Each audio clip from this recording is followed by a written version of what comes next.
Mantap ki. Guys, kau nampak kan 125 punya casing ataupun clutch punya 125. So sekarang ni ada orang komen dekat aku, dia mengajar pula aku ni So tak apalah. Aku terima ajaran dia sebab aku tak nak jadi orang sombong dengan ilmu. Sebenarnya aku bukan sombong dengan ilmu. Aku cuma nak korang kat luar sana ni ibarat belajar olah otak korang berfikir macam mana sistem tu bergerak. So, kenapa RZ aku convert clutch kanan menggunakan sistem LC135ES?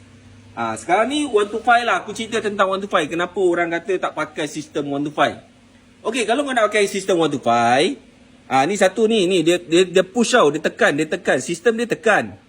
Kemudian, kalau korang nak jalan sistem clutch 125, korang kena cari casing sebiji. Aftermarket tak ada jual yang dah lerai ni, tak ada jual. Kemudian, kedua masalah dia kat sini. Korang kena tukar one set tau. Kena tukar one set. Yang ni kena tukar. Bearing kena beli. Ni clutch dia kena tukar. Push ni pun kena tukar. Kan dekat situ dah makan modal. Berapa banyak modal dah habis. Nak welding lagi. Nak potong lagi. Kan dah banyak kerja dah kat situ. So sekarang ni kita fikir logik akal lah. Ni RZ punya. RZ punya So sistem RZ ni dia tarik daripada kiri, clutch tu tarik, dia menekan keluar, bukan menekan ke dalam, batang shaft daripada gearbox tu tekan clutch ni keluar. Ibarat macam dia push, faham tak? So macam tu juga sistem LC135ES. Kalau kita buat sistem tarik, benda ni tarik tau. Macam tu juga sistem RZ. Benda tu menekan keluar. So dekat situ aku hanya custom 2 tempat saja. Aku custom dekat dia punya ini dan aku hanya custom dekat mangkuk. Mangkuk tu aftermarket dah ada jual. Dekat luar dia jual mangkuk tu saja. Banyak brand jual. Macam aku beli dekat Lim, NLK punya brand. So kat situ saja aku dah cut cost. Cuma kalau contoh, kalau korang PM aku tepi, bang buatkan saya satu. Takkanlah aku nak bagi yang harga murah-murah.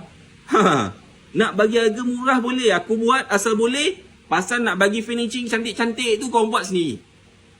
Repaint buat sendiri. Tapi kalau nak dapat yang hasil sebiji macam cun-cun UOB, mestilah proses dia ambil masa. Dan ambil masa aku, dan ambil masa repaint. Macam tu. So, fikirlah. Takkanlah kita nak charge murah. So, fikir. Sistem 125 ni lebih bagus ataupun sistem LCES yang cut cost ni lebih bagus.